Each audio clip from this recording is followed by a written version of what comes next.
What's up YouTube? It's your boy Nash here. Welcome back to the channel, and this Yu-Gi-Oh video, it is all about talking about new support for 3 archetypes we never thought possible.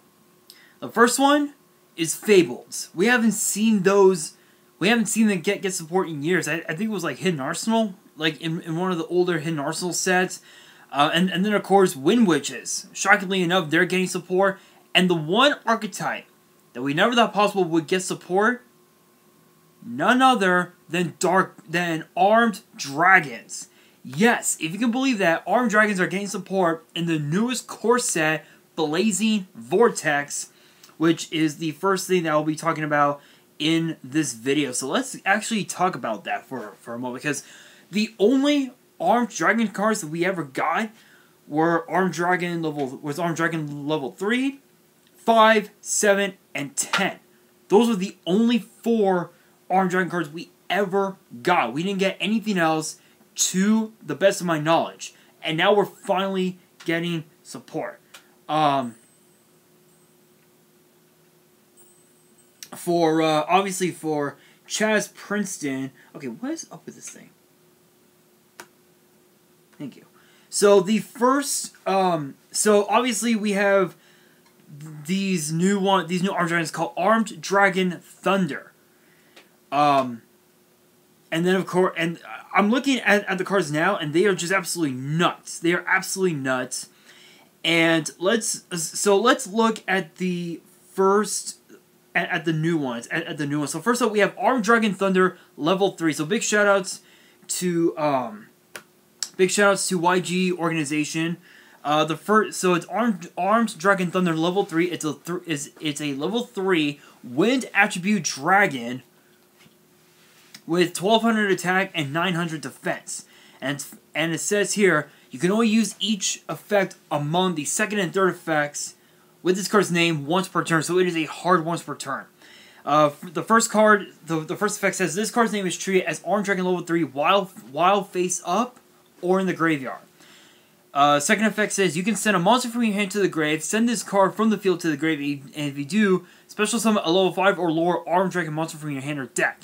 If this card is sent to the graveyard to activate a dragon monster effect, you can draw 1 card. So essentially this is a 1-for-1 because you can send a monster from your hand and this card from the field to the graveyard to summon a level 5 or lower armed dragon monster. So essentially you can go into either Armed Dragon Thunder level 5 or the original Armed Dragon level 5.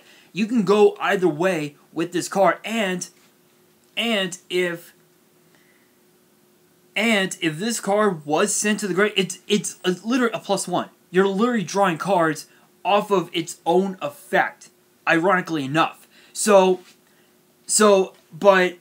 But the only downside to it though is that you have to have pretty much multiple copies of all of the Armed Dragon cards in order to resolve both effects. That is the only downside. And another downside is that because you're getting a +1 out of this card's effect, it can easily be ashed. Ash Blossom can negate it right off the bat. So that's one of the big key things that you have to think about for a second, is that hand traps are always the key when going up against these type of decks. So but other than that, there's really nothing wrong with the card. Absolutely incredible. I've always wondered how it would become an archetype. Now we know. So for the next one, obviously is Armed Dragon Thunder level 5, with its 5-star wind attribute, 2400 attack, 1700 defense. The same thing. Second and third effects, hard once per turns. First effect is the same. It's treated as Armed Dragon level 5.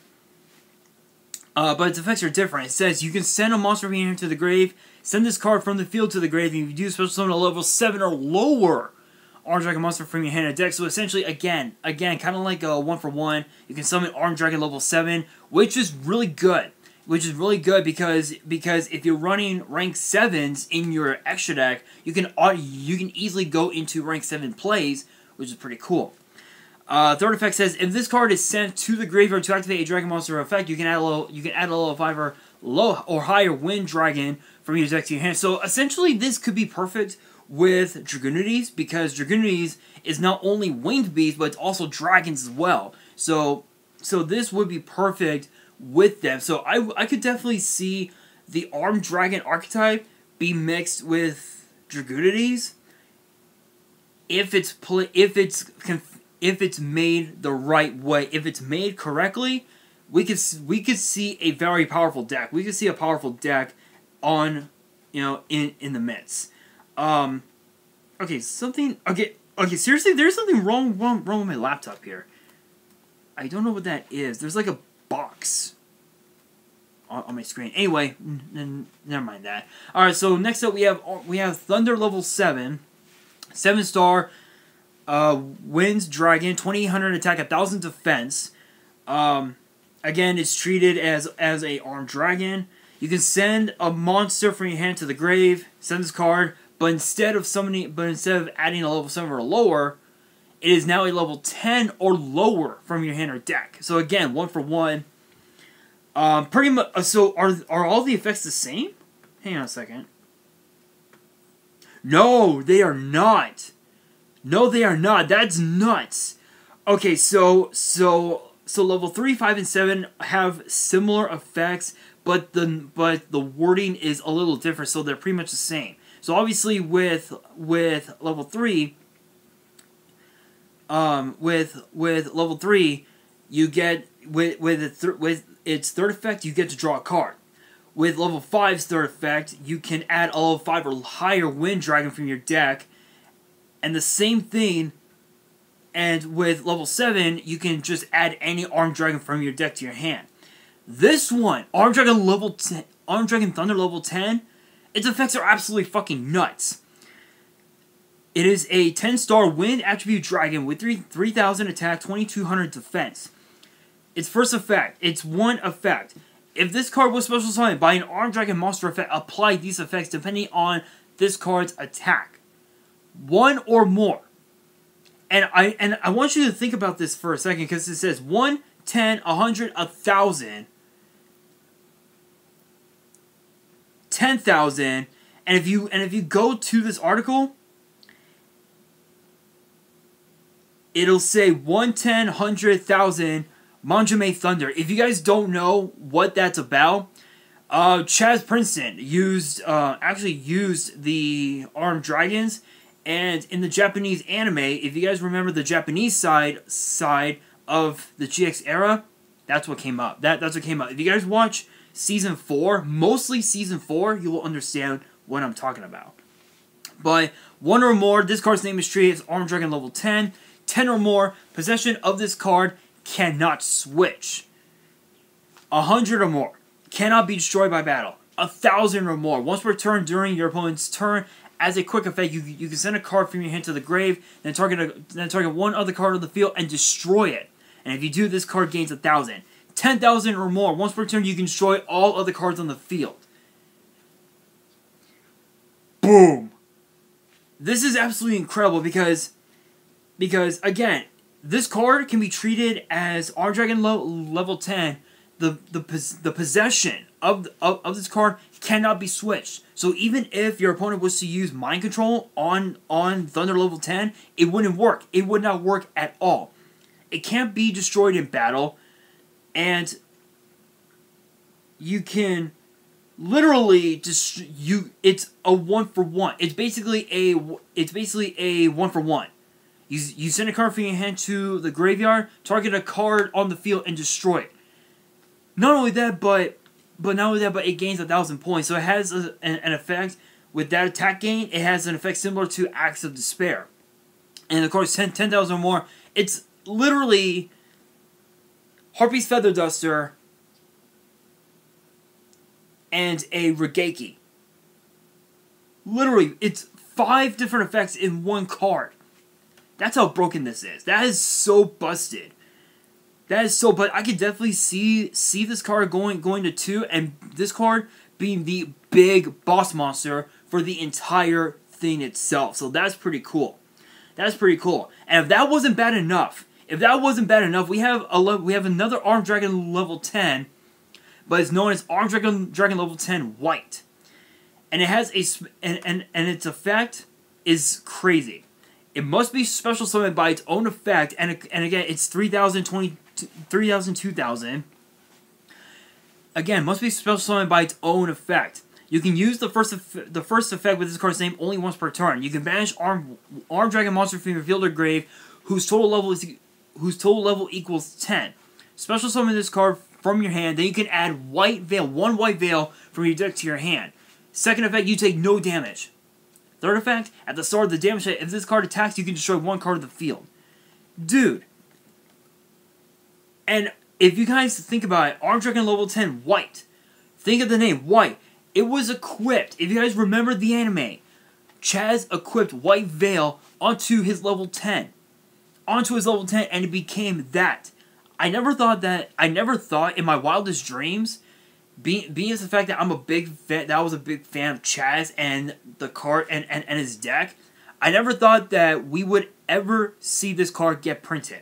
Because the thing is, White Veil, nobody uses White Veil. Hardly anybody does. Now there's a reason to run White Veil in the Armed Dragon deck, and it's not a wind attribute. Ironically enough, it's not a wind attribute, it's a light attribute. Crazy enough. So this makes White Veil a whole hell of a lot more interesting than it was when it was released in Duelist Saga. So that is pretty cool. That is pretty damn cool.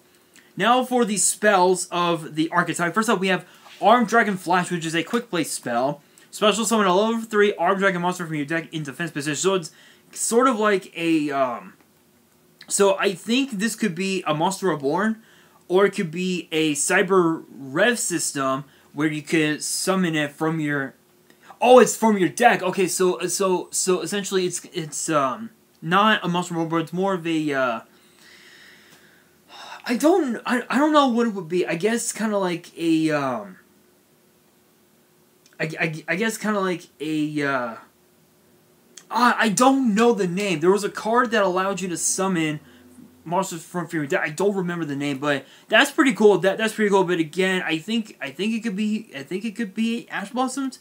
I'm not so sure, but that's a pretty cool card. It's a pretty cool card. Its effects is pretty cool, but you would literally have to run 3 copies in order for its effect to go through. But it's a once per turn. So, and then of course the normal spell is Armed Dragon Blitz. You cannot special summon monsters during the turn you activate this card except dragon monsters. Target 1 Armed Dragon monster you control, take 1 monster from your deck or graveyard with the same name as that face-up monster on the field, either add it to your hand or special summon it, ignoring all summoning conditions. But if you do special summon it, it cannot attack directly. So you can attack with it, it just can't attack directly. So that's obviously the big downside to it. But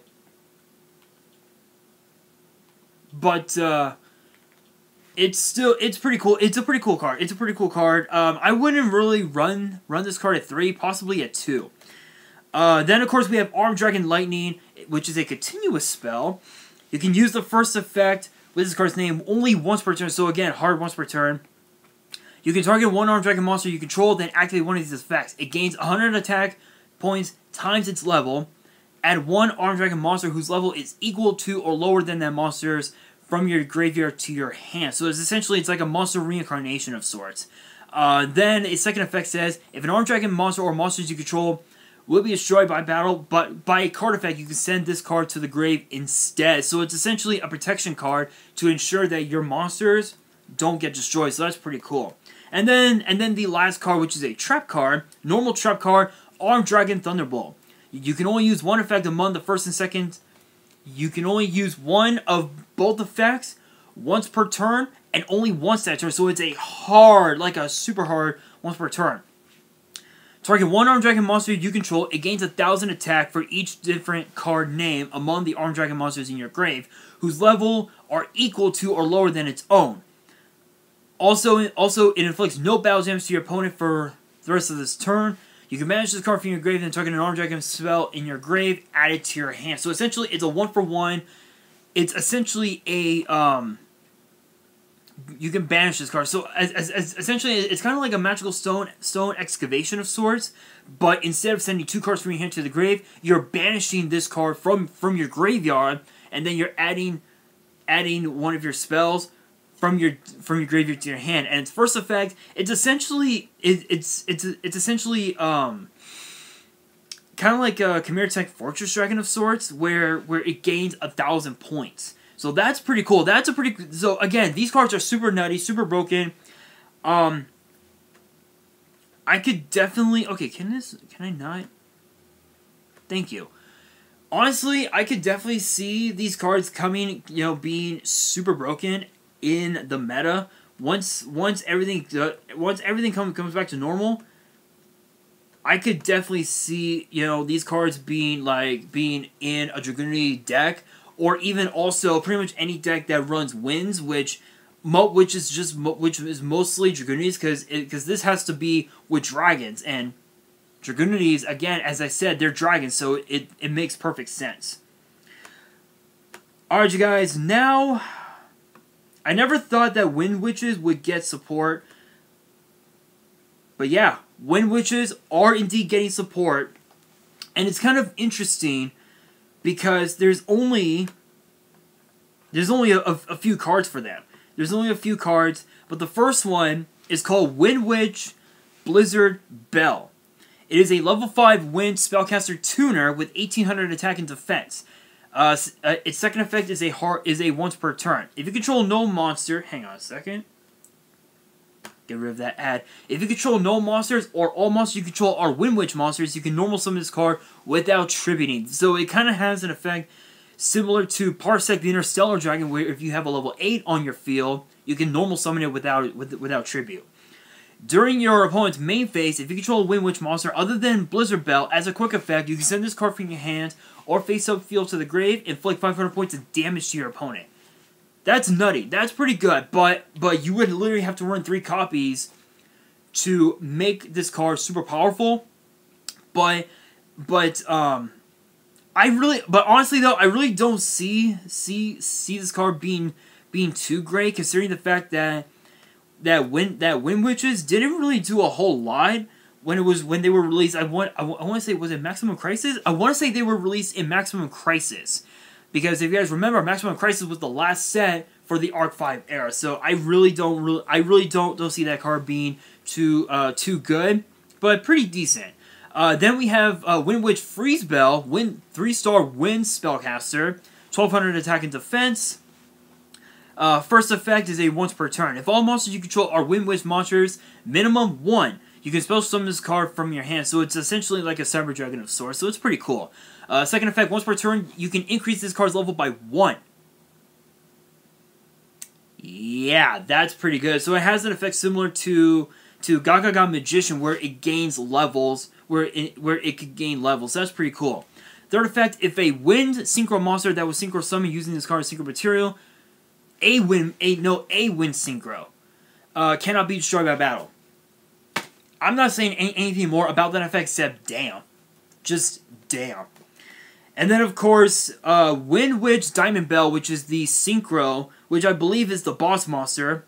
2,800 attack, 2,400 defense, 1 tuner, and a non-tuner wind monster. That's pretty cool. One or more, sorry. 1 or more non-tuners. First effect is a once per turn. If this card is synchro summoned, you can target a Windwitch monster in your grave, inflict damage to your opponent equal to half of its points. So if you target Freezer Bell, that's 600 damage. That's pretty good. That's pretty good because obviously you want to try and not only deal as much damage to your opponent as possible, but with the Windwitch deck, it's basically more of a control deck of sorts. Second effect, once per turn, your opponent takes damage. Once per turn, if your opponent takes battle or effect damage, you can target one card in the field, destroy it, and destroy it. That's just broken on its own. If this card was synchro summoned using only windwitch monsters as material, you can activate this effect twice, up to twice per turn. So essentially, you're going to be dealing your opponent double damage. You can literally deal your opponent double damage, which is nutty. Super nutty. And then, of course, for the spell, the normal spell of the deck, of the archetype, we have Chime of the Windwitch. Which is a normal spell. You cannot special summon monsters the turn you activate this card except wind monsters. Target one Windwitch monster you control. Special summon a Windwitch monster with a different name from that face-up monster from your deck in defense position. That's pretty good. So it's essentially another way to summon monsters and go into your synchro place, which is really, really good. And then the last card, which is a trap card, is called Ice Wind's Refrain. You can only activate one card with this name per turn. Activate one of these effects. Target one Windwitch monster in your grave. That's a tongue twister. In your grave. Special summon it in defense. So it's essentially a monster reborn. Which is pretty good. Which is really good. Again, going into your synchro plays. Best way to go. When your opponent activates a card or effect in response to your activation of a Windwitch monster effect, negate that opponent's effect. So it's essentially kind of like a kind of like a solemn judgment of sorts. So I could definitely see this card being at least two. It seems that we are low on time, so I'm gonna try and get to the fabled archetype as quickly as I can. If I'm able to, come on, here we are. Fabled Legacy support. So I believe all three of these archetypes are getting the support in. Okay, so we might have some times. It'll be in Blazing Vortex. So the first one here is Fabled Marchosia, level 4 Light Fiend, 1700 attack, 0 defense. This card's name. Both effects are once per turn each. If this card is in your hand, you can discard one or two monsters except Fabled, except this card, but you must discard at least one Fabled monster, and if you do, special summon this card, and if you do, that card gains 200 points for each monster you discarded with this effect. That right there is just broken on its own. It is so busted, it gains extra points, and you could essentially attack for game if possible. If this card is discarded to the graveyard, add a Fabled spell or trap from your deck to your hand. That's pretty good. That's a pretty good effect. A pretty good effect. I really don't see that card getting, being too crazy. Then we have the Fabled Affank. Light Beast Tuner, 2-star. So I'm gonna read off this card's effect, and then I'm going to, I'll continue this in tomorrow's video, just as a disclaimer, because I don't have a whole lot of time, sadly. You can only use this card's name effect once per turn. If this card is in your graveyard, you can discard one Fabled monster, and if you do, special summon this card, but banish it when it leaves the field. So if you use it as synchro material, you must banish it. So it has an effect similar to Jet Synchron, which is pretty good, which is really, really good. This is definitely a 3-of, so it's kind of like a glow-up bulb, Jet Synchron type of deal. You know what? Let me... you know what? I'll read off the... You know what? Screw it. I'll read off the other 3 cards because it's a synchro, a spell, and a trap. The synchro is called Fable and Wraith, and judging by its effect, let me take a look really quickly. Basically, if this card is special summon, your opponent can discard one card to negate the effect. Otherwise, you get to draw 2 cards and then discard 1 card. So essentially, its first effect, if your opponent does not discard a card to negate it, it's essentially a graceful charity. And then its second effect is essentially like a is essentially kind of like a Dark Ruler No More of sorts. And then its spell is like has weird effects. Literally, you can send a Fable monster from your deck to your grave. So it's like a Foolish Burial mixed in with a monster reincarnation type of deal, which is pretty good. And then and then the spell is called Stairway to the Fabled World, which is actually the field spell. And then of course Fabled Regicide, which is a normal trap card, and its effect just really quickly. Target one Fabled monster in your grave, add a face-up card on the field, discard one card, and if you do, special summon the targeted monster in the graveyard, and if you do that, destroy the targeted card on the field. So essentially, it's another Monster Reborn. But guys, that's going to do it for this video. Question of the day, out of all three archetypes, what are you guys looking forward to the most? And could these archetypes be meta, like super meta, in today's format? Let me know in the comments below. And that is going to do it for this video. Hopefully you guys enjoyed. If you did, smash the thumbs up button. If you guys are new to the channel and you guys love seeing these videos, make sure you guys hit that subscribe button and hit that notification bell so you guys do not miss out on any new content that comes your way. And be sure to follow me on Twitter and Instagram. All three of my links, both of my Twitters and my one Instagram, the links are down in the description below. And on that, this is your boy Nash, signing out.